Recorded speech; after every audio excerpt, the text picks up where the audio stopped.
gracias, pero bueno. Segunda ronda de ese infeliz, pero bueno, ya, ¿qué más puedo hacer? Cristian, buenas noches. Estoy aquí. Ah, estás aquí. Ah, mira, ves, yo que estaba hablando mal de vos. Ve, más bien, así por lo menos reaccionas. Está bien. Y- Te agradezco y mucho que hayas venido. Entonces, el estado de bienestar, como bien estamos hablando la anterior vez, sobre todo tiene una característica fundamental, que es el hecho que consolida los derechos sociales. Es decir, que este Estado o este modelo de Estado va a garantizar ante todo dos cosas: el acceso a la educación y el acceso a la salud. Aparte de continuar con algunos servicios que ya estaban disponibles desde el siglo XIX, como el recojo de basura, el alcantarillado, ¿no? Las cuestiones de sanidad, agua potable, luz eléctrica y demás. Pero el estado de bienestar consolida estos derechos sociales porque son importantes. ¿Para qué? Para generar igualdad de oportunidades entre todos los ciudadanos, para que finalmente todos nosotros tengamos la posibilidad de poder combatir con las mismas herramientas, de tener una buena educación y de gozar de una buena salud. Y no sé por qué mi perrito está fregando, me lo voy a botar un ratito.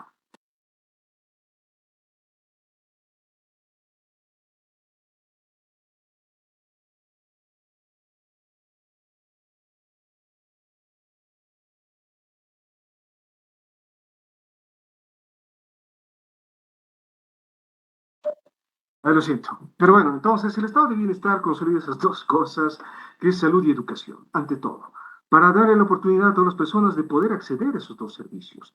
Como bien les decía, en un momento dado, estos servicios los financian directamente los trabajadores. Es decir, esto funciona siempre y cuando tengamos una amplia gama de personas que estén trabajando y que estén aportando con sus salarios para financiar estos dos servicios. De lo contrario, es muy difícil poderlos financiar y garantizar un acceso gratuito, tanto a una educación primaria, secundaria, pero también una educación superior.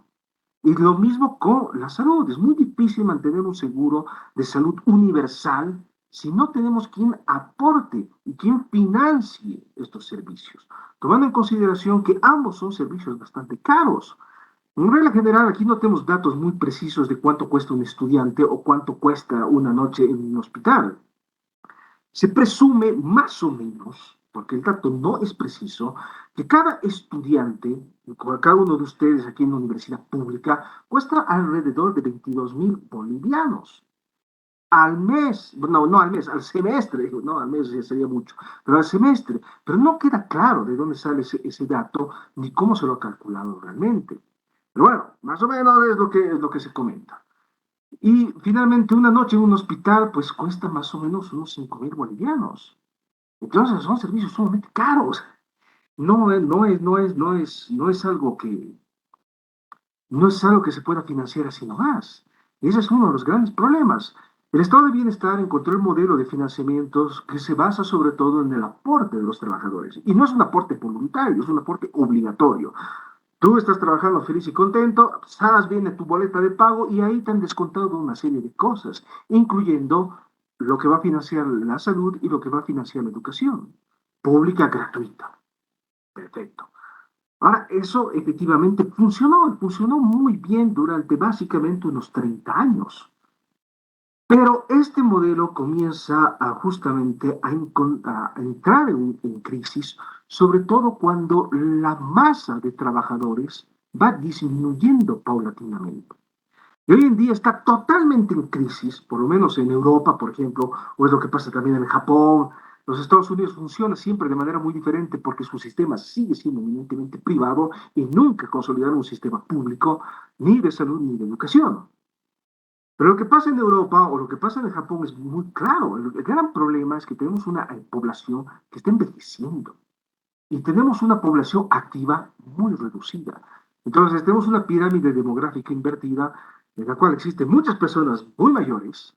Japón es uno de los países que más personas que han cumplido 100 años tiene en el mundo, porque tiene un buen sistema de salud, entonces la gente vive, ¿no? Hasta muy viejitos, hasta muy ancianitos, pasando los 100 años, 110 años, 114 años, 125 años, grave, ¿no?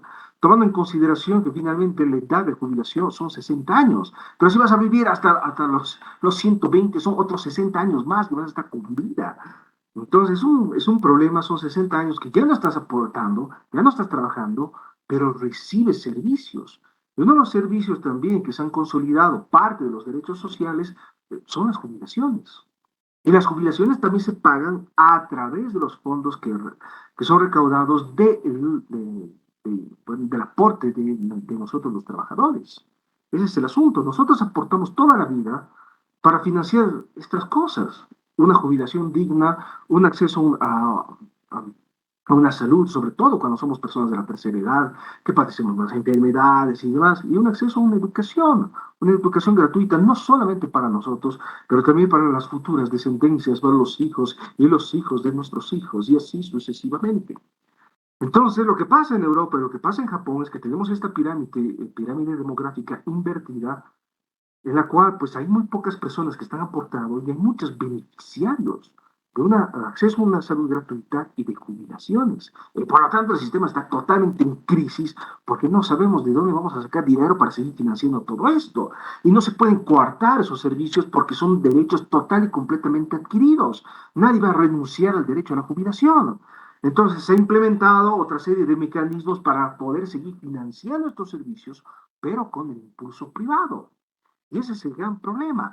Cuando comenzamos a entrar en crisis a partir del año 1971, y la crisis se va a agudizar a partir de 1974, que es el choque petrolero, y el mundo se va al diablo a partir de 1979, que es el segundo choque petrolero, pues se pone en tela de juicio el problema de los servicios públicos. El Estado ya no puede seguir garantizando el acceso gratuito a estos servicios, porque es demasiado costoso. Todo ha cambiado, ¿no? Ustedes saben que el choque petrolero es justamente la subida de precios del barril de petróleo que fue dictaminado de manera unilateral por los países productores de petróleo. El petróleo estaba muy barato, los países han unido, no, lo vamos a hacer más caro. ¿Qué nos importa? Ellos han hecho millonarios y lo que explica el auge económico de algunos países como Arabia Saudita, por ejemplo, porque son grandes productores de petróleo. Y ellos han decidido, vamos a subir el precio del barril de petróleo y sube el barril de petróleo y la economía mundial se va al diablo, porque es mucho más caro todo, es más difícil costear algunos servicios, el poder adquisitivo se contrae, los sueldos ya no alcanzan, en fin, es un verdadero problema, es un problema de inflación. Y lo que algunos llamaron en ese momento la estanflación, estancamiento económico y inflación gradual, grave. Entonces, para justamente tratar de hacer frente a esta crisis económica, se diseñan otros modelos económicos que van a prescindir los servicios públicos, considerados como un gasto demasiado elevado para el Estado. El Estado no puede seguir funcionando de esa manera, no puede seguir funcionando pérdida, hay demasiada deuda interna y externa y el modelo era insostenible. Es así de simple. Entonces, claro, finales de los 70 es un periodo de fuerte contestación política, es el final de las ideas hippies, ¿no? Es el final de toda esta contracultura que todavía pensaba que efectivamente la revolución podía triunfar. El final de los 70 son grandes protestas obreras, sobre todo en el Reino Unido, en Francia, un poco en Italia, es el desencanto con relación a la guerra de Vietnam en los Estados Unidos.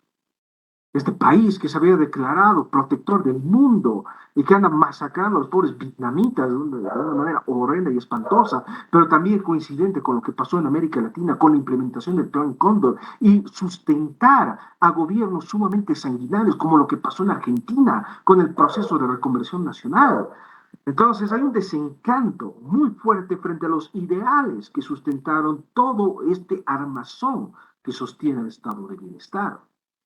Entonces es un momento de fuerte desencanto y es un momento de crisis muy profunda. En los años 80 es una década muy negra porque es la crisis en toda su gloria. Una crisis tremenda de aquí en Bolivia la hemos vivido también de pleno, porque ha sido un momento de una crisis económica sin precedentes, la peor crisis económica que ha tenido el país que afrontar. Algunos analistas un tanto comedidos vaticinan que efectivamente estamos yendo a lo mismo, que vamos a caer en una crisis similar. Es poco probable, es más que todo una tendencia un tanto alarmista, pero de que vamos a crear una crisis, eso sí es inevitable, porque las crisis son cíclicas, aparecen. En Bolivia los periodos de crisis están separados por más o menos periodos de 18 a 20 años. Ya el proceso del cambio ya está llegando ese periodo, ¿no? Entonces, muy probable que nos chantemos una crisis así fea, fea, pero bueno, en fin, mucha gente también está preocupada, mucha gente se está yendo al extranjero, mucha gente, bueno, está sacando sus ahorros del banco, los está poniendo en otros bancos para poder conservarlos en dólares, tratando de prever una posible devaluación del boliviano. En fin, es un momento muy, muy complicado. Aparte que estamos todavía en una crisis política que no hemos superado desde el año 2016 prácticamente, seguimos en una crisis política y que no hemos podido superar. Y no estamos haciendo nada para poder superar. Pero bueno, en fin. La crisis y el declive de los servicios públicos se explica sobre todo por esa crisis económica muy fuerte que va a azotar al mundo y por lo tanto dentro de la teoría que se va a implementar en ese momento se establece de manera muy clara que los servicios públicos son demasiado caros y que el Estado no puede seguir asumiéndolos porque lo que va a imperar a partir de los años 80 es sobre todo la reducción del gasto público para evitar un disfuncionamiento del Estado y garantizar mejores índices de eficiencia y eficacia, es necesario reducir el gasto público. Y por lo tanto el Estado va a comenzar a delegar parte de sus funciones al sector privado. Y eso es lo que se conoce justamente como el neoliberalismo. El neoliberalismo, esta corriente maldita, ¿no? Hoy en día es casi una mala palabra, todo el mundo tiene miedo, sí, va a venir los neoliberales y te van a comer vivo. Entonces, parte de esa idea. La idea es reducir el gasto público. El Estado había crecido hasta un punto insostenible y no podía seguir creciendo más allá de un límite de saturación. Es decir, todo crece hasta que ya no puede más. Hay un límite del crecimiento, no hay más. Y después de llegar al límite del crecimiento, ¿qué queda? Pues el decrecimiento. No hay más. El Estado se infló, se volvió a desinflar. Y el Estado neoliberal, que efectivamente plantea una cosa muy simple también. Si el estado de bienestar consolida los derechos sociales, el Estado neoliberal los va a contraer. Los derechos sociales ya no están garantizados por el Estado, ahora están garantizados simple y llanamente por el trabajo que puede tener cada individuo, porque cada individuo es libre de poder costearse estos servicios, si tiene la posibilidad. Efectivamente, en países desarrollados, donde ya tenemos una estructura sólida, efectivamente funcionó un tanto mejor. En América Latina, la implementación del neoliberalismo fue total y completamente desastrosa. Fue realmente un momento muy, muy duro, sobre todo a finales de los años 90, donde finalmente nos vendieron a nosotros la receta neoliberal como una receta mágica para el crecimiento, para generar mejores ingresos, mejores recursos, para reducir la corrupción, reducir las brechas sociales, para distribuir de mejor manera inclusive la riqueza que estaba produciendo el país. Pero a finales de los años 90 queda muy claro que América Latina es una región total y completamente desigual, donde los ricos eran más ricos y los pobres eran más pobres aún de lo que ya era. Donde el acceso a los servicios, que de por sí era privativo, se vuelve aún más privativo, con el encarecimiento paulatino de las tarifas. Y en Bolivia se implementa el sistema de la privatización. Se comienzan a privatizar las empresas públicas. Y bueno, se privatizan las empresas públicas, las más grandes, ¿no? La Empresa Nacional de Electricidad, Yacimientos Petrolíferos Bolivianos, Fiscales Bolivianos, se nacionaliza Entel, la Empresa Nacional de Telecomunicaciones. Y esto va a generar, ¿qué cosa? Una subida paulatina de los precios.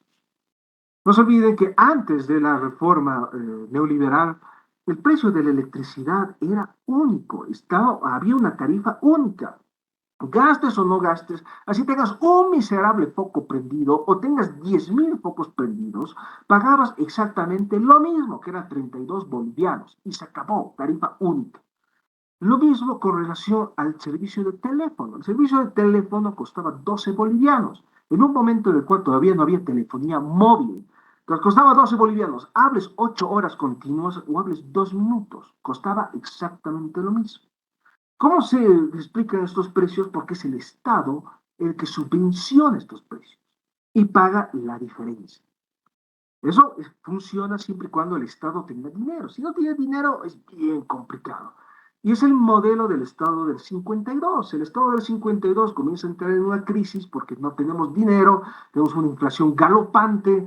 No se olviden que la inflación en su momento pues llegó a límites extraordinarios, ¿no? Que o sea, por cada dólar valía más o menos, era 2 millones de bolivianos. 2 millones de bolivianos por cada dólar. Sí, es una locura. Y llegamos a esa situación donde finalmente el salario mínimo nacional eran $7 al mes, es decir, 7 millones de bolivianos, y no había más. O bueno, un poquito más, bueno, ya estoy haciendo bolas con los datos porque yo no manejo bien estas cosas. Pero bueno, era simplemente para ejemplificar. Pero bueno, el gran problema que teníamos en ese momento era afrontar la crisis y la solución para la crisis fue este modelo neoliberal. El 21060, que es un reajuste y que prevé el cierre de las empresas bolivianas deficitarias, sobre todo Comibol, funcionó bastante bien. Y en su momento la literatura especializada habló del milagro boliviano, la recuperación casi milagrosa de la economía. Ahora, desde luego, las malas lenguas establecen que finalmente si la economía pudo restablecerse bastante bien después de la implementación del 21060, es porque detrás tenemos el colchón del narcotráfico que sigue vigente hasta el día de hoy. Y es lo que explica por qué finalmente el doctor Víctor Paz Estensoro se hizo de la vista gorda de dos grandes fenómenos aquí en Bolivia. Uno, el narcotráfico, ya que comiencen con esas cosas, no, no vamos a ver, no vamos a controlar, no nos importa. Y el contrabando. Eso garantiza liquidez y eso explica en cierta medida por qué el 21060 funcionó tan bien. La segunda fase de este modelo neoliberal implicaba ya privatizaciones masivas de las grandes empresas públicas y encarecimiento de las tarifas. Cuando se privatiza la empresa nacional de electricidad, pues la tarifa cambia. Ya no es una tarifa única, ahora te van a facturar en función al consumo que realices. Pues consumes más, pues ni modo, vas a pagar más, consumes menos, vas a pagar un poquito menos. Y se van a implementar, sobre todo ya a finales de los 90, tarifas diferenciadas en zonas dichas populares y en zonas dichas pues, de gente pudiente. Las personas que viven en estas zonas un tanto prestigiosas, no sé cómo se llaman, estas zonas, bueno, residenciales, ese es el término que se utilizó en ese momento. Las personas que viven en zonas residenciales pues pagan un poco más que las personas que viven en zonas populares, porque se establece el principio de la justicia social, ¿no? El que tiene menos, bueno, que pague lo que pueda, ¿no? El que tiene más, pues que pague, ¿no? Que pague más incluso, que pague por los demás también. No nos importa. En fin, eso por un lado. Entonces, el Estado neoliberal va a implicar un encarecimiento de los servicios públicos. Esto va a desencadenar un enorme malestar social, porque a nadie le va a gustar que las tarifas pues comiencen a subir. Tanto así que esto va a generar, ¿qué cosa? Desigualdad, porque hay personas que ya no podían pagar estos servicios. Entonces tienen que reducir, algunos ya ni prendían un foco, ya con vela vamos a tener que trabajar, ¿qué importa? Ya vamos a cocinar así con madera, bueno, con leña, ¿no? A leña, para no tener que utilizar la cocina eléctrica, en un momento en el cual todavía la distribución de gas era muy limitada, ¿no? A una época no muy reciente, el gas, pues, se compraba en garrafas. Hoy tenemos gas a domicilio, igual es una tarifa única.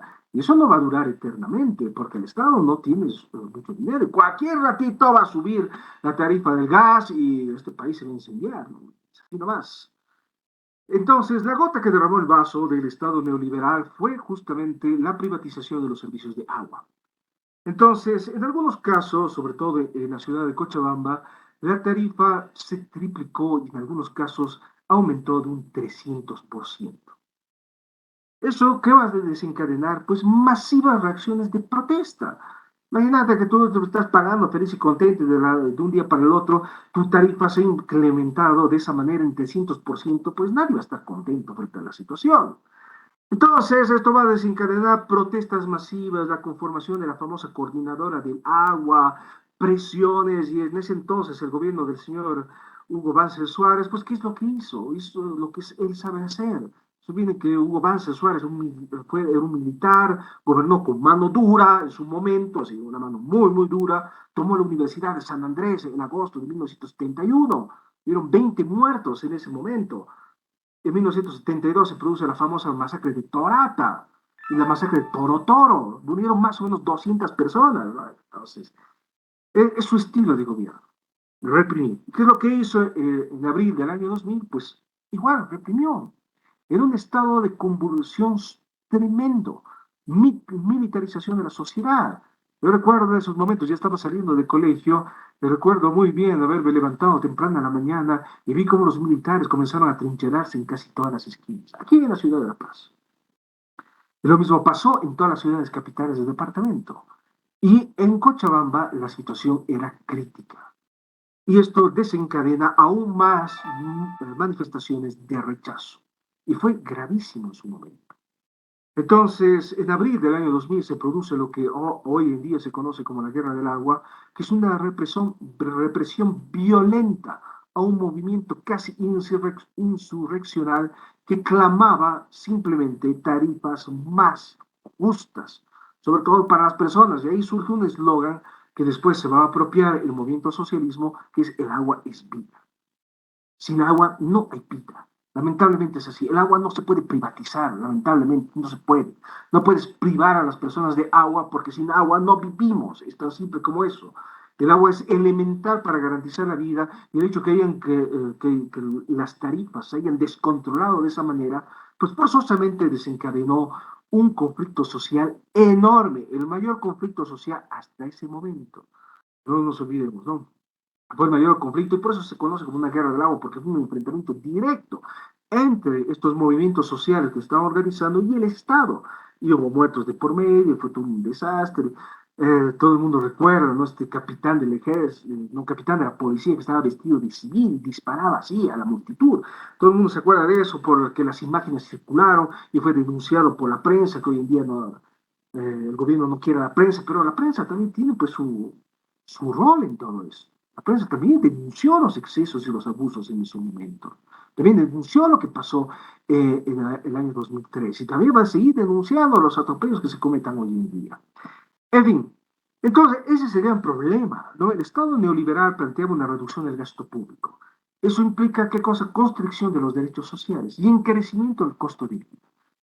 ¿Cuál es el resultado de todo esto? Pues hay mucha gente que se ha ido al mismísimo diablo y que lo ha perdido todo.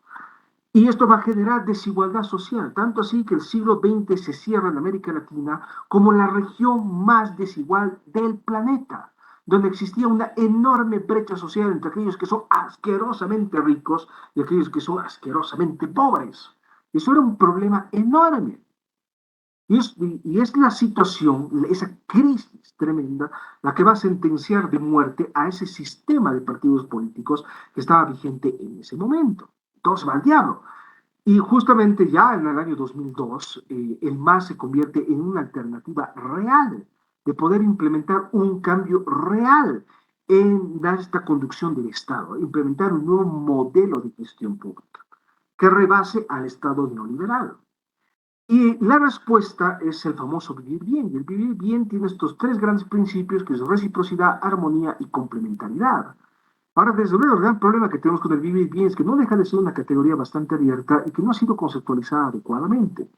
Y nuestro buen amigo el vicepresidente es uno de los que más ha escrito al respecto, aunque a veces es un tanto delirante lo que él escribe, ¿no? Y no es porque no lo quiero, porque soy un indígena, ni nada, pero es simplemente delirante, lo siento mucho.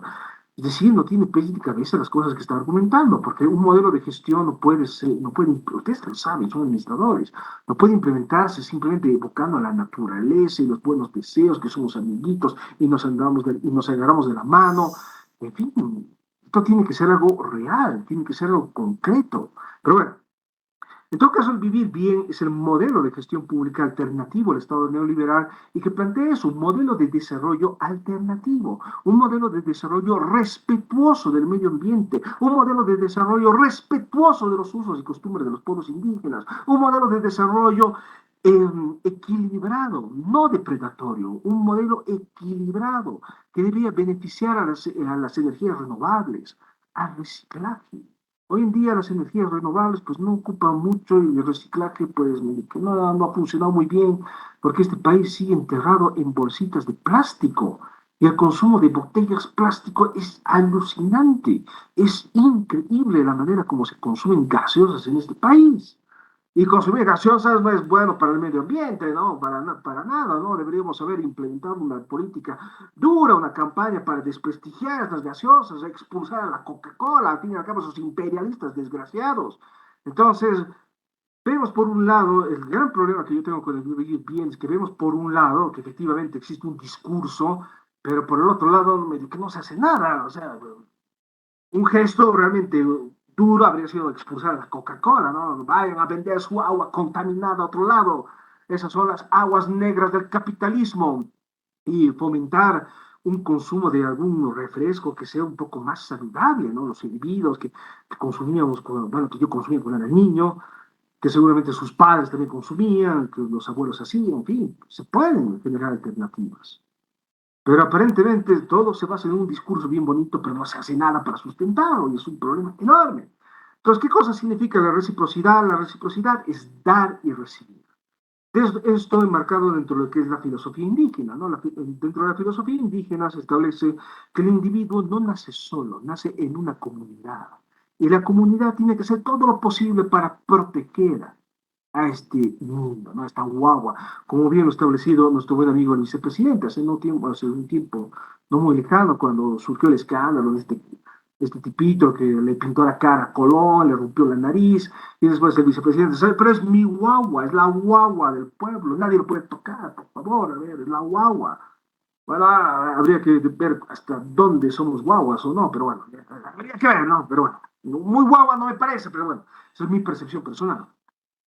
En todo caso, está marcado en la filosofía, en la filosofía indígena. La filosofía indígena se establece de esa manera. El individuo no nace solo, nace en una comunidad y la comunidad tiene que protegerlo, mientras no pueda valerse por cuenta propia. Una vez de que ya me puedo valer por cuenta propia, mi deber, porque he sido educado en la comunidad, he sido criado en la comunidad, es retribuirle a la comunidad con mi trabajo, con mi esfuerzo. Y por eso, dentro de la organización del mundo indígena, los cargos públicos son rotativos. Cada uno de los miembros de la comunidad tiene que ejercer un cargo público y es rotativo. Así que finalmente eso de la presidencia eterna no es muy indigenista, que digamos, no, para nada. Se asemeja más a una suerte de monarquía, ¿no? Pero de esas cosas no hablamos, porque no, como puedes, pobrecito, Levo, no hay que criticarlo, es un indiecito, anda con su chompita bien bonita, por favor, no, no, eso está mal, hay que criticarlo a Camacho, porque ese es blanco, es feo, además calvo, ¿no? Enano, impotente, ¿no? En fin, todas esas cosas. Pero bueno, la reciprocidad es eso, yo tengo que devolverle a la comunidad lo que he recibido de ella.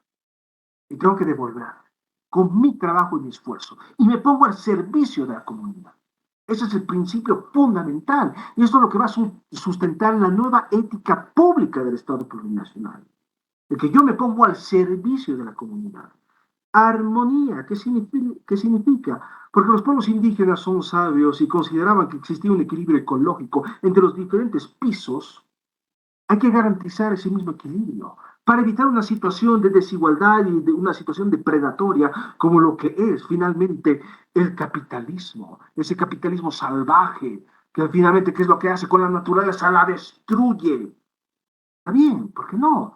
La idea de la armonía es que finalmente nosotros podamos vivir en armonía con nuestro entorno para evitar destruirlo y de esa manera afianzar qué cosa, los derechos ecológicos. El hecho que yo tengo el derecho de vivir en un ambiente libre de contaminación. Eso es muy importante. Eso significa armonía. Vivir adecuadamente con relación a mi entorno. Complementariedad. Esto más ligado justamente a qué cosa, al complejo entramado cultural de Bolivia. Porque efectivamente somos un conglomerado de culturas, pero estas culturas no están en oposición, se complementan. Y juntas van a ir tejiendo, porque esa era la figura que se utilizó en ese momento. El tejido que es tan importante para las comunidades aquí del lado andino, es ese, el tejido social, ese entramado de cosas que vamos construyendo juntos. Eso era la complementariedad. Finalmente que podemos rescatar los saberes de todos los pueblos y construir algo juntos. ¿Cuál es el resultado hoy en día? Hoy en día todos estamos más divididos que antes, ¿no? Entre cambas y collas, entre indígenas y no indígenas, masistas y no masistas. Estamos divididos. Y nos ha dividido no solamente con el país, nos ha enemistado con los amigos, con la familia, después del despelote del año 2019. Porque ese despelote ahí todos estamos mezclados, nunca fue una confrontación entre indígenas y no indígenas, para nada, era mucho más complejo que eso. Cuando llegó Camacho, bueno, quiso efectivamente decir que Santa Cruz, que esto, que no, pero Camacho no hizo nada. Es un pobre infeliz que vino a adjudicarse un protagonismo que no le correspondía en ese momento. Pero se plantea a sí mismo como el Salvador, que hizo su cabildo ese de la revelación, donde lee una carta y uno queda así boquiabierto, pero ¿qué es esta vaina? O sea, ¿qué es este espectáculo ridículo, burdo, tonto, tan burdo como no sé, como una iglesia evangélica donde hacen sus shows bien extraños? Pero bueno, en fin, funciona de esa manera, pero el principio de la complementariedad no se ha cumplido, lamentablemente. Hoy en día no estamos en una complementariedad, estamos en antagonismos y constantemente nos oponemos los unos frente a los otros. Es un problema enorme, enorme, enorme, enorme. Entonces, en el vivir bien se apostó mucho y lo creímos en su momento y parecía una buena medida. Lo apoyamos y efectivamente se apoyó mientras se pudo hacer. Lamentablemente, el vivir bien, si bien se lo invoca de manera constante, queda como una abstracción retórica que básicamente no sirve de gran cosa porque no hemos cambiado nuestros modos de producción y no hemos cambiado la forma que tenemos de generar dinero. Y Bolivia sigue manteniendo una estructura eminentemente extractivista. Van al negocio del gas, ya no es un negocio. No se olviden que la extracción de gas y de petróleo se hace a través de lo que se llama fracking. El fracking es un método sumamente nocivo para el medio ambiente porque contamina enormemente. Y aquí en Bolivia le hemos metido fracking a lo loco, como dice nuestra buena amiga Silvia Rivera. Claro, ¿dónde quiere vivir bien? No, no puede eso. Lo respetaremos, a ver, seamos claros con las cosas que planteamos. Ese es el gran problema. Entonces, el vivir bien queda como esta abstracción retórica, como una intención muy, muy interesante y que se podía haber desarrollado de mejor manera, pero queda en la nada. Pero sin embargo, sigue siendo la columna vertebral de todo el sistema político implementado hasta el día de hoy y es el modelo de gestión pública que se está implementando hoy en día, mal que mal. La ética pública, como bien les decía, está directamente inspirada por este principio filosófico indígena que es servir a la comunidad. Yo me voy a poner al servicio de la comunidad y de esa manera nos desligamos de esos partidos políticos feos y cochinos que simplemente estaban ahí para servir a sus propios intereses. Es lo que hacían esos, llegaban y se robaban todo y lo planteaban de esa manera. No es que haya cambiado mucho, ¿no? Seguimos percibiendo al Estado como una especie de botín de guerra, donde las personas entran al Estado y se van a embolsillar todo lo que puedan. Y mientras no cambiemos esta estructura mental, no vamos a poder avanzar como país. La ética pública plurinacional, y se hizo un primer congreso de ética pública plurinacional el año 2012, fue muy interesante y efectivamente pudo haber marchado bien, se pudo haber construido a partir de eso. La segunda cumbre de ética pública plurinacional ya comenzó a desvariar y comenzaron a implementar principios más de esta izquierda revolucionaria, ¿no? Combatientes, somos soldados del proceso, en fin. Había que formar a gente para que se involucre dentro del proceso de cambio, en fin. Entonces comienza a degradarse, ¿no? Cuando hoy en día de la ética pública, pues, ¿no? ¿En qué? En nada. Con casos de corrupción que se disparan por todo lado. Y es increíble. Es absolutamente increíble. Pero bueno, no olvidemos que la ética pública es absolutamente fundamental porque es lo que va a garantizar el buen comportamiento del servidor público. Y para ello se necesita formación, por más que el vicepresidente diga que no es necesario ir a las universidades, sí es necesario, porque ahí en la universidad nos van a enseñar por lo menos principios, aunque sean teóricos, pero por lo menos principios para poder entender, y me estoy atorando, lo siento mucho, para poder entender lo que es la ética pública, que cómo yo me debo comportar. O sea, ser servidor público no es así nomás. Si yo quiero ser servidor público, pues en primer lugar, ¿qué es lo que tengo que hacer? Pues tengo que dejar a un lado mis aspiraciones personales. Tengo que dejar a un lado mi egoísmo primigenio. Tengo que dejar a un lado mis propias aspiraciones personales y me pongo al servicio de la comunidad. y trabajo no para mi propio beneficio, sino para el beneficio de los otros. Y esto implica cambiar una estructura mental que lamentablemente no lo hemos hecho, porque aquí en Bolivia todavía prevalece esta mentalidad sumamente capitalista. Aquí es sálvese quien pueda, y mientras yo pueda salir beneficiado, me importa un pepino a los demás. Y ese es un problema enorme y tremendo aquí en Bolivia. Y casi aunque todo otra vez, lo siento mucho, me emociono mucho cuando hablo, es la emoción del momento. En fin. Entonces, la ética pública, bueno, de cualquier forma ustedes llevan ética pública y creo que están llevando en paralelo esta materia, es lo que van a desarrollar ahí y es importante reflexionar sobre eso, porque la ética pública es lucha contra la corrupción, de todo. ¿Cómo hacemos para limitar el comportamiento nocivo de los servidores públicos? ¿Cómo hacemos para que el servidor público se dedique a trabajar y no se dedique a robar? ¿Cómo hacemos para que el servidor público, en vez de estar yendo a los coctelitos y a estas presentaciones, llega a vivir la sociedad, se ponga a trabajar por su comunidad? Porque al fin y al cabo, para eso es servidor público. Pero tenemos todavía esta idea de la política, que la política es hacer relacionamientos, es hacer contactos, es relacionarse con los poderosos y sacar un beneficio, tanto económico como político de ello. Y así no debería funcionar. Desde luego es un problema y es lo que ha generado un enorme descontento con relación a los sistemas políticos a nivel mundial hoy en día. Entonces tenemos que tomar en consideración ese aspecto. Entonces, pues estaba mirando la hora porque aquí no veo. Ya. Entonces, la gestión de los servicios públicos, como ustedes saben, ha cambiado porque, ustedes saben, ¿no? Con la reforma de 1994, efectivamente, se plantea una municipalización del país. Esta municipalización del país se establece eh, bajo la premisa que el Estado central va a ir delegando parte de sus competencias para que directamente gestionen los municipios. Y uno de ellos, pues, son los servicios. Los servicios son una facultad eminentemente municipal.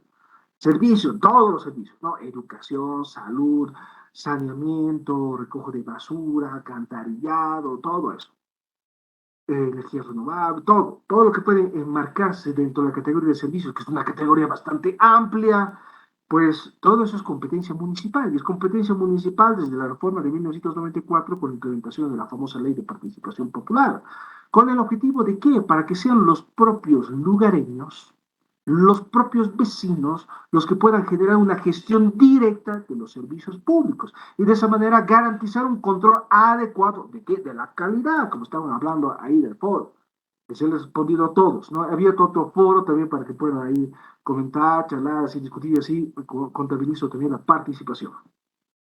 Entonces, la idea de la participación popular era justamente que el ciudadano que vive en un lugar en específico, pues pueda verificar la calidad de servicios por cuenta propia. Esa era la idea. La ley de control y participación social pues retoma muchas ideas de la ley de participación popular. Y desde luego la gestión de los servicios públicos sigue siendo potestad exclusiva del municipio, aunque hay una superposición de competencias con relación a lo que es el departamento. Porque es la ley marco de autonomías, pues es una ley que no ha sido muy bien diseñada, porque los niveles de competencias no son claros, lamentablemente. Entonces, ¿hasta dónde interviene el departamento? ¿Hasta dónde interviene el municipio? ¿Hasta dónde interviene el Estado central? ¿Hasta dónde interviene la región? ¿Hasta dónde intervienen las comunidades indígenas? Pues no queda claro del todo.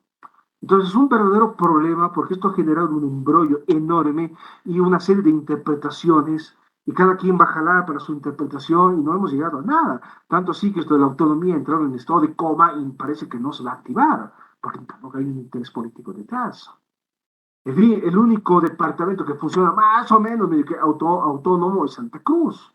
Y de ahí parte la idea de la autonomía, ¿no? La famosa agenda de enero de 2015, no, de 2005, no es 2015, me estoy rayando, no, son los lunes, después del fin de semana, además uno está medio, ¿qué está pasando? Pero bueno, si no haces la vida. Y bueno, entonces, la gestión de los servicios públicos es competencia exclusiva del municipio, pero con la concurrencia de quién, de los propios ciudadanos, las personas que viven en ese municipio y que viven en una localidad en específico. Y esto implica un nivel de cogestión entre autoridades electas y los vecinos, como nosotros, felices y cometidos, que también somos parte de este proceso de gestión. Y eso es importante para garantizar, ¿qué cosa? Mejor calidad del servicio y para gestionar de mejor manera las posibles quejas y deficiencias que tenga el servicio. De esa manera, justamente, se implementa el principio de la remunicipalización, que es la corriente actual dentro de los servicios públicos. Les he colgado un textito que, bueno, es un texto virtual, que está, es un enlace, ¿no? Un libro, ¿no? Pueden leerlo por capítulos, funciona lo que quiera, pero son ejemplos de cómo se está manejando la gestión, y la gestión es eminentemente local, la gestión de servicios públicos, por lo menos.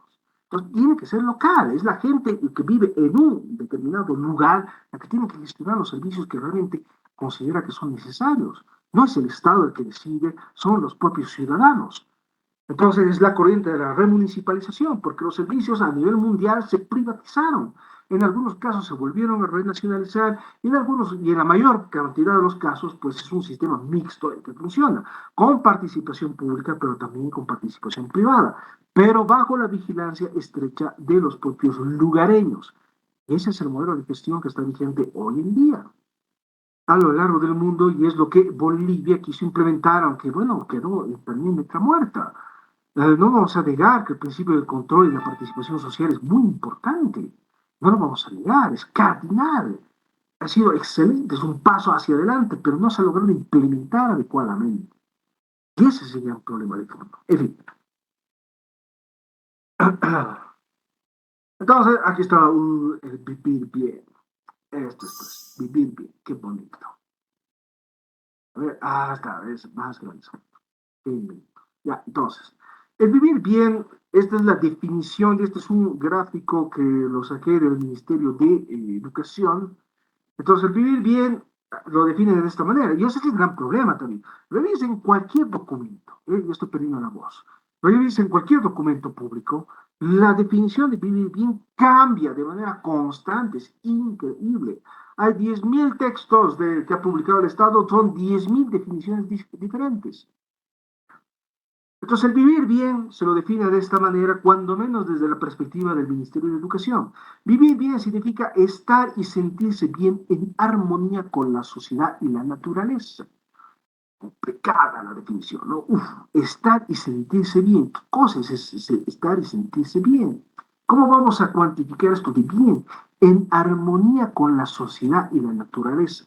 La de armonía puede ser un poquito más claro, pero aquí el elemento fundamental es la naturaleza.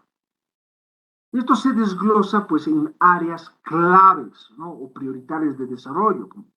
Suele decir, primero, habitar bien, que esto es fundamental, tener viviendas adecuadas, servicios básicos, dotación de servicios básicos de calidad. Ahí faltaría complementar ese principio de calidad, que también es muy importante.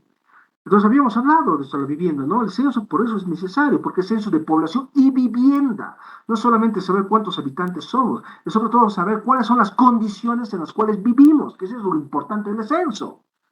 Finalmente podemos hacer estimaciones de cuántos somos, ¿no? Pero lo importante es ir casa por casa para verificar el estado y las condiciones en las cuales están viviendo las personas.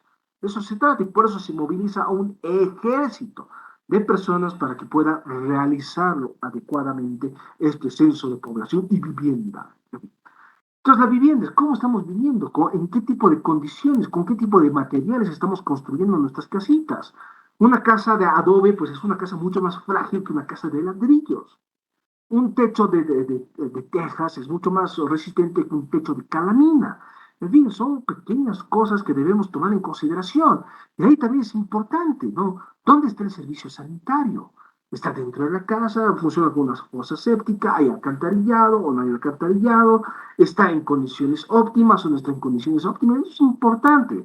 ¿Quieren saber cómo vive la gente? Pues bien, vean cómo está su baño. Eso es lo más claro. Es el ejemplo más claro de cómo viven las personas. Si el baño está desasiado, entonces mejor evitaba ir un poco más lejos, en fin. Pero bueno, en fin, no, yo lo tomo a broma porque es bueno reír un poco en la vida, porque bueno, no sirve amargarse, ¿no? También. En fin, pero la vivienda es muy importante y para eso sirve el censo. Es importante saber cuál es el estado de las viviendas, cuántas viviendas nuevas han construido, cuántas viviendas sociales han sido ocupadas, porque no se olviden, ¿no? El principio fundamental, por ejemplo, es, lo que hablamos, bueno, aquí Fabián sabe de esto, ¿no? De AE Vivienda. Esta, perdón, esta organización pública tiene como funcionalidad dotar de vivienda a aquellas personas que no tienen vivienda propia.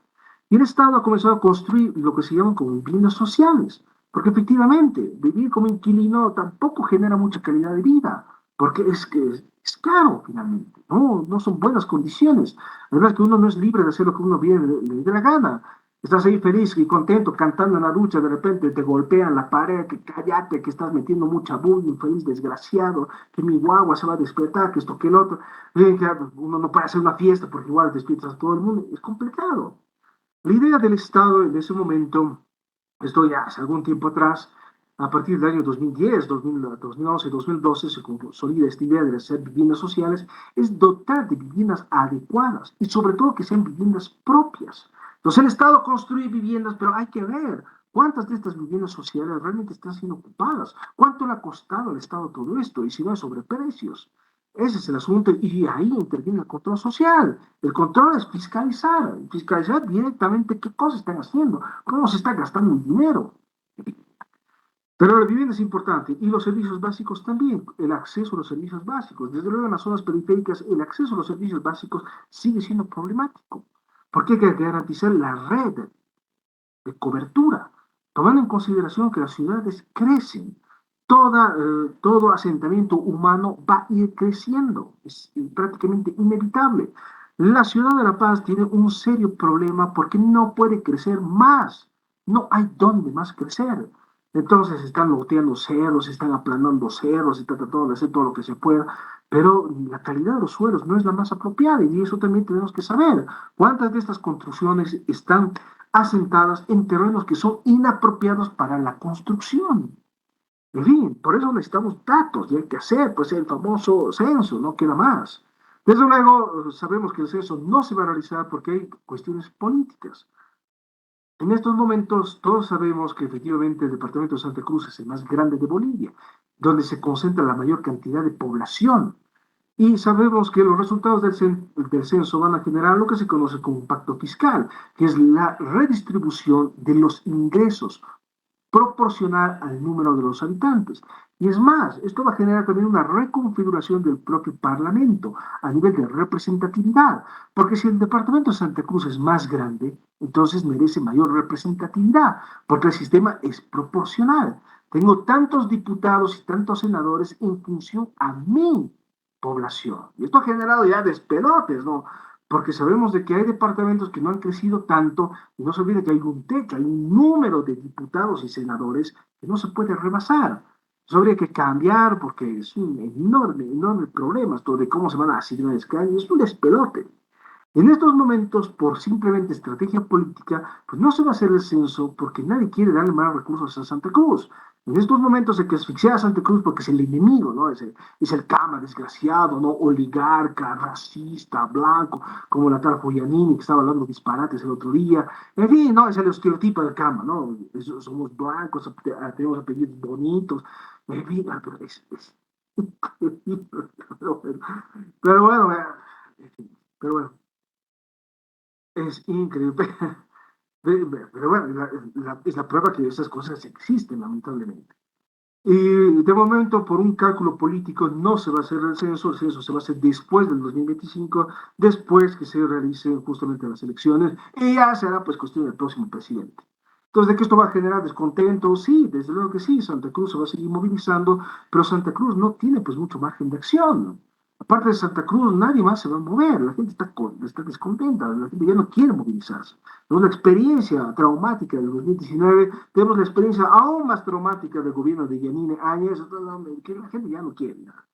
¿Qué me importa ya? ¿Qué me importa ya? Tenemos esto ya, nos bancamos. Entonces, lo que está optando mucha gente es irse del país, porque no queda más. En fin, ya, eso por un lado. Los servicios sociales, ¿no? En este caso se hace una diferencia muy clara entre servicios básicos, que es agua ante todo, y luz eléctrica y tal vez internet. Y por otro lado están los servicios sociales.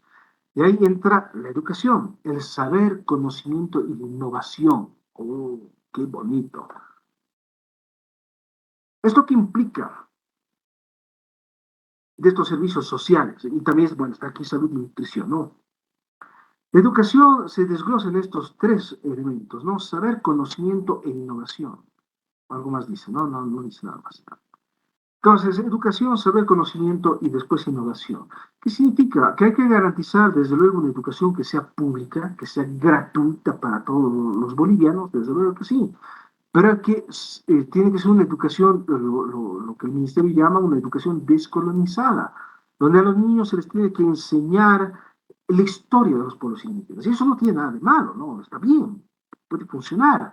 Lamentablemente, la forma como se lo ha empleado todo esto es una forma de adoctrinamiento para mostrarle a los niños lo bueno que ha sido Evo Morales y cómo Evo Morales, él solito ha derrotado a todos los neoliberales. No, él solito, así con su chompita, le ha hecho frente, los ha derrotado toditos, los ha expulsado y ha traído justicia para todos.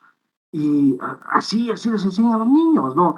Evito y el mar, Evito en su pueblito, Evito que va hacia no sé dónde, Evito que hace esto, ¿no?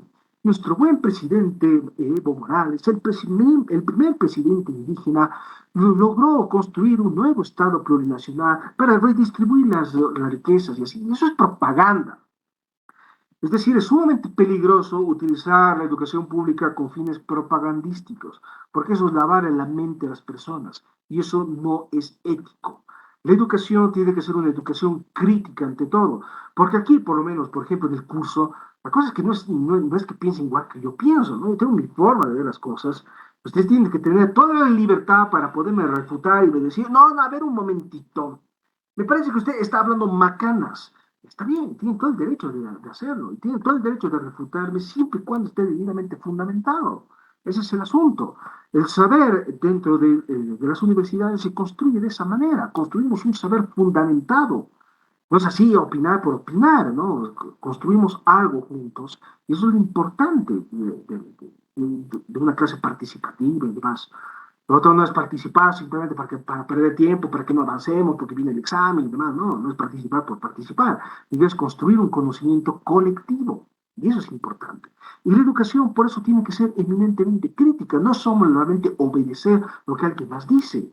Y la educación en Bolivia es eminentemente memorística, ¿no? Yo me pongo al frente y repito como loro lo que leí en un textito, y repito como loro las fechas más importantes, que la patria, que el himno, que esto, que el otro, que el mar, que Eduardo Amador, que el pobrecito, que esto, que el otro, pero simplemente se basa en eso, en repetir y no en comprender los procesos. Y eso es algo muy, muy grave. Entonces, la educación es fundamental, la educación tiene que ser gratuita, desde luego que sí. El saber qué cosa es un conocimiento compartido, es un conocimiento colectivo. Saber qué cosa es tomar conciencia de nuestro propio entorno para conocer las características específicas de lo que somos nosotros como país.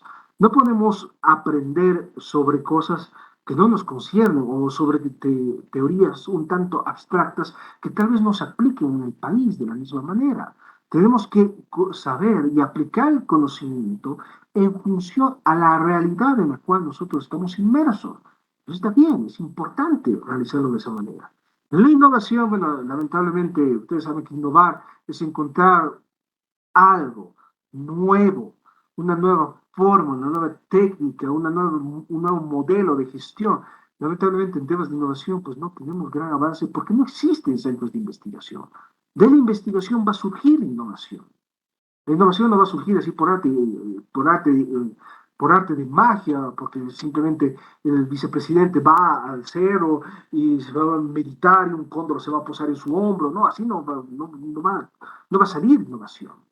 La innovación es el resultado directo de la investigación y la investigación se la hace desde las universidades. Pero solo se puede hacer si efectivamente existen recursos que la sustenten, porque hacer investigación es caro. Esto implica que un individuo como mi persona esté ahí sentado y esté escribiendo y tenga justamente un equipo de personas que vayan colectando datos. Si funciona, y para eso pues hay que pagarle pues, a las personas, para que hagan un trabajo bien minucioso de recolección de datos. Entonces, es complicado. Pero bueno, eso por un lado. Ya. Lo otro, servicios sociales, igual salud y nutrición, que eso es sentirse bien, ¿no? Habitar bien, vivir en lugares apropiados, conocer bien, conocer nuestro entorno para poder innovar también, sentirse bien. Esto, en primer lugar, salud. El acceso a la salud tiene que ser efectivamente gratuito, desde luego que sí, para garantizar que todas las personas puedan acudir al médico en caso de necesidad y no simplemente acudir en in extremis cuando ya la situación es muy ya complicada, es muy difícil. La nutrición es un aspecto muy importante y lamentablemente algo de las cosas más descuidadas y es algo de lo que también habíamos hablado.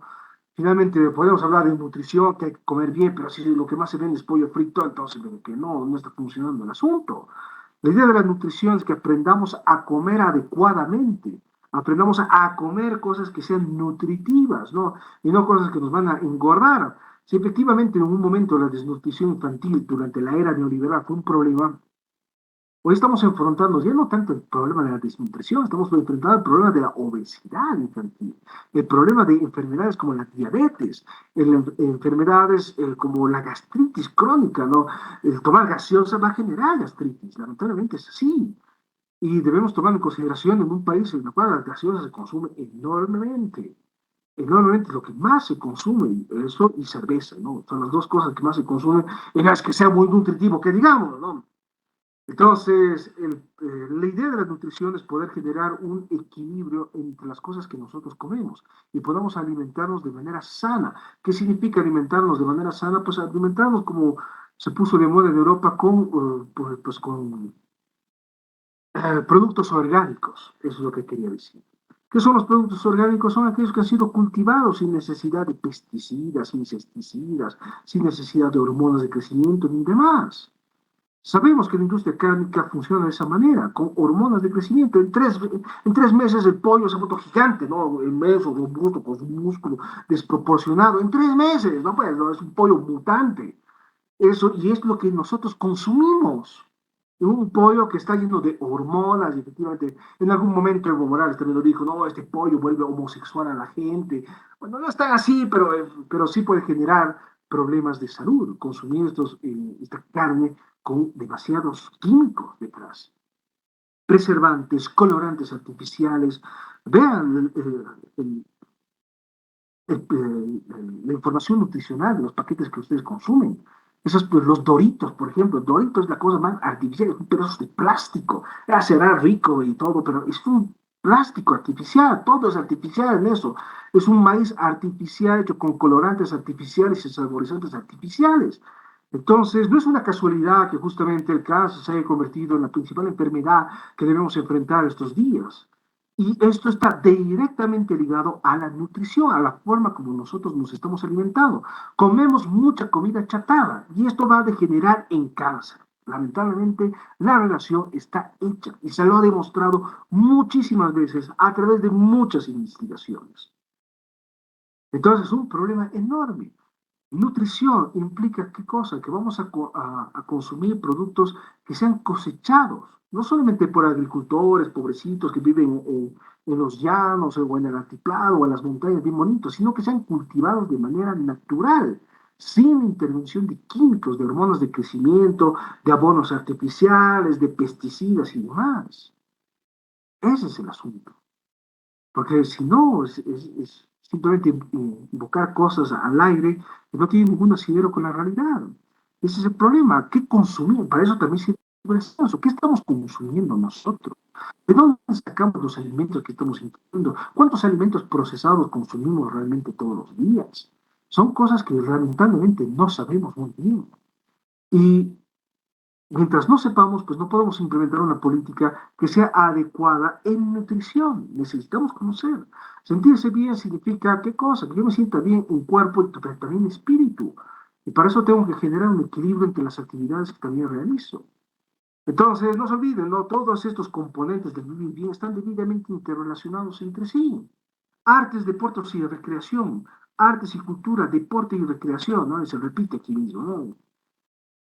En fin, el arte es una de las cosas más descuidadas en Bolivia, porque finalmente, inclusive hace poco, ¿no? Hubo una pintora que llegó y sus pinturas fueron abiertas para ver si no había droga por la Policía Nacional. Entonces, no, pues, o sea, no, no es posible realizar ese tipo de cosas.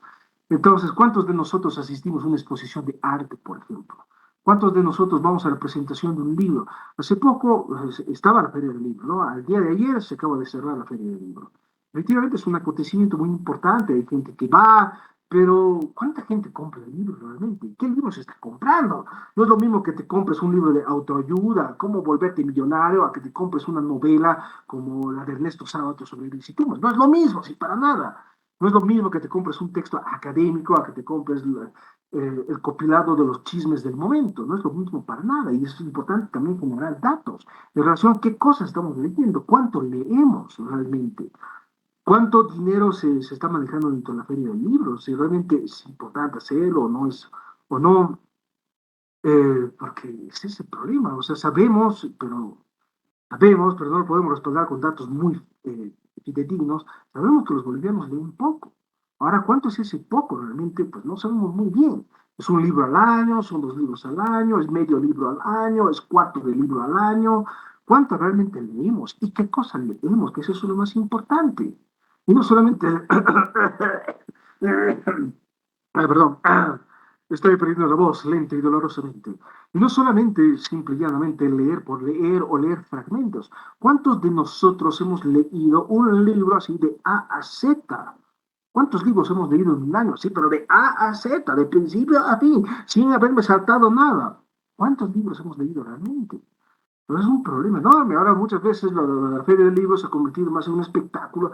O sea, vamos, hay gente que está cantando, hay gente que toca, que está bailando, que toca un instrumento, qué sé yo. Y se convierte en un evento familiar donde vamos, vemos libros, pero no compramos. Y vamos más ahí porque, bueno, es un momento para poder llevar a la posible novia o al posible novio. Y vamos a compartir un pollito frito también, en fin, o una pizza, que tampoco es que sea un alimento muy nutritivo, pero bueno. Entonces, ese es el problema, ¿no? ¿Cuántos premios de literatura existen, por lo menos en Bolivia? Pues no existen muchos.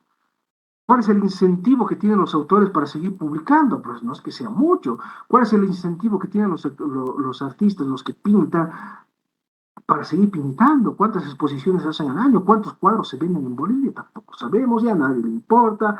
Entonces, todo el arte, sobre todo, ante todo figurativo, el cine boliviano está muriéndose lenta y dolorosamente, ¿no? Porque no hay recursos para poder hacer cine boliviano. Es un problema. La Cinemateca, qué mal hace su trabajo, pero es una organización que lentamente se está muriendo.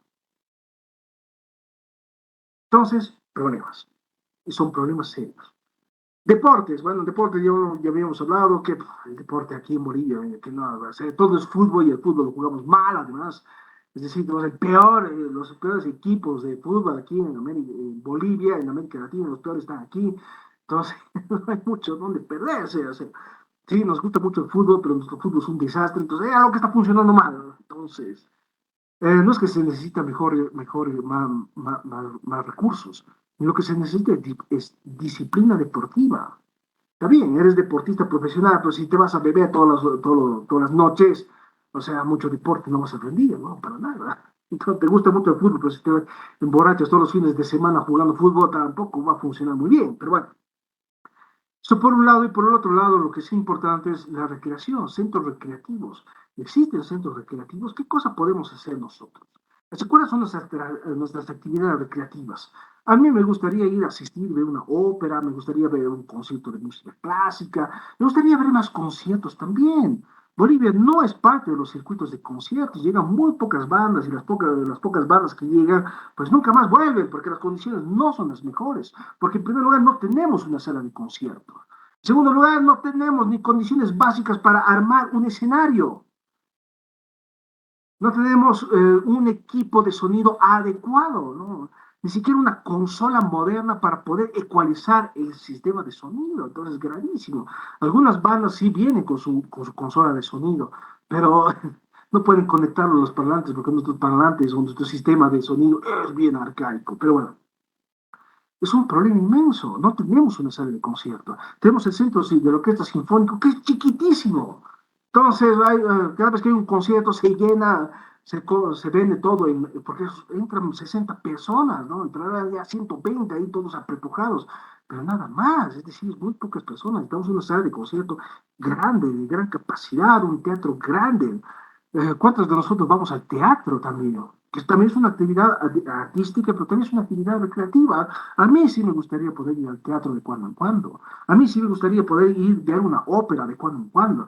Hay una ópera boliviana, componemos música clásica aquí en Bolivia. Entonces, no sé, es un montón de cosas y de enormes dificultades.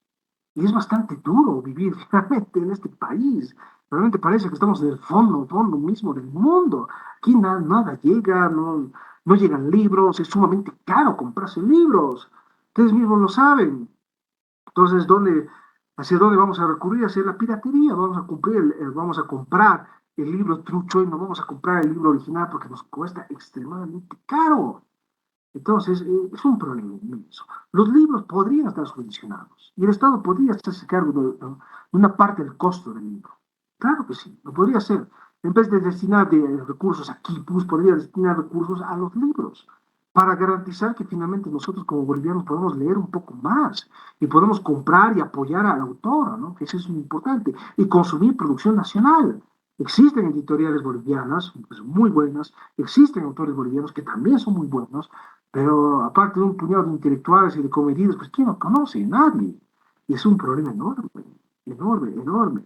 Nos guste o no, es así, ¿no? La cultura, efectivamente, Bolivia, bueno, el Carnaval de Oruro fue declarado Patrimonio Intangible de la Humanidad, es claro que sí. Es un acontecimiento cultural tremendo, pero en Oruro las condiciones no son las mejores, ¿no? Que digamos, para, ah, para justamente absorber tal cantidad de gente.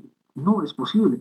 Es una borrachera descomunal. Bueno, si uno no está en la onda, pues uno, no sé, pues es una experiencia muy extraña. La verdad es que sí, es muy extraño. Estar ahí y no haber bebido es bien raro. Pero bueno, un gran problema que tenemos dentro del carnaval de Oruro es el problema de los baños, ¿no? Habían escenas horrendas, ¿no? Donde la gente estaba ahí realizando sus necesidades en la iglesia de Socavón. O sea, bueno, entonces son una serie de problemas que debemos enfrentar, que lamentablemente aquí el arte y la cultura pues no es una prioridad, y a nadie le importa, y no se han destinado recursos para ello, y es un sector que no ha logrado expandirse. Tenemos artistas, tenemos escritores, tenemos pintores, tenemos músicos muy buenos, pero no logran salir de nuestras propias fronteras, ¿no? Todos los países latinoamericanos tienen un escritor emblemático, o tienen varios, ¿no? Pero aquí en Bolivia, ¿cuál es nuestro escritor emblemático? ¿Cuál es nuestro artista emblemático? ¿Cuál es nuestro grupo más emblemático? O sea, finalmente, aparte de los Carcas, creo que no hay más. Entonces, no sé, les dejo reflexionar en todo esto. Son temas sobre los cuales no solemos hablar muy a menudo porque lamentablemente no son una prioridad. El convivir bien, bueno, aquí no dice nada, entonces queda un poco flotando en el aire, pero el convivir bien es llevarnos bien los unos frente a los otros, que podamos utilizar adecuadamente este espacio público que nos concierne a todos. Esto implica que finalmente, ¿qué pasa? En Bolivia utilizamos las medidas de protesta muy a la ligera. Siempre estamos dispuestos a llegar a las últimas consecuencias. Ah, no me ha aprobado este docente, bien malo. Ah, entonces voy a llegar hasta las últimas consecuencias. Me voy a coser los labios, me voy a tapiar ahí en el aula, basta que me aprueben. Entonces es un problema enorme. Y eso no es convivencia, eso no es convivir bien, lamentablemente. Convivir bien significa aceptar al otro como lo que es, aceptar que todos somos diferentes, aceptar que siempre va a haber personas que piensen de manera diferente y eso está bien y hay que alentar ese pensamiento diferente. Y eso es importante, pero hoy en día estamos total y completamente enemistados. Ah, no, es que tú eres de la derecha, ah, no, es que tú eres un izquierdoso, pues. Y no está bien. Finalmente estamos total y completamente desunidos. Ah, que tú eres pues un camba, qué van a saber los cambas? Los cambas ni hablar bien saben, ¿no? Entonces, ¿cuál es su cultura? ¿Es su plato? ¿Qué cosa es? Un arroz con huevo frito. Eso es plato, no, ¿qué cosa es? Es un problema enorme, donde prevalecen demasiados prejuicios, donde prevalece demasiada intolerancia, donde prevalece justamente esta idea un tanto distorsionada de lo que debemos ser como país. No se olviden, vivimos en un estado plurinacional, pluricultural. en el cual la pluralidad es un eje directivo del Estado boliviano. Esto significa que finalmente yo debería ser total y completamente libre de vestirme como Drácula y venir así a dar mis clases y no, nadie debería decirme nada. O si quiero venir con vestido de diablo, pues vengo vestido de diablo y es mi problema y nadie debería estarme juzgando, al fin y al cabo, ¿no? Pero lamentablemente no funciona de esa manera, ¿no? Somos un país demasiado prejuicioso, demasiado problemático y es un país bastante intolerante. Entonces, todo el convivir bien, que no está funcionando. Participación con identidad, eso era muy importante en ese momento, porque era importante que los pueblos indígenas recuperen esa identidad que habían perdido, esa identidad que había sido ocultada por la historia boliviana. Y era importante que los pueblos indígenas conozcan cuál era su historia y recuperen su identidad para generar qué cosa, un poder social, para que finalmente sean estas comunidades indígenas las que puedan transformar Bolivia, habiendo recuperado su identidad ancestral. Ella ni puede pronunciar bien. Poder social y comunitario, porque la comunidad en Bolivia es muy importante.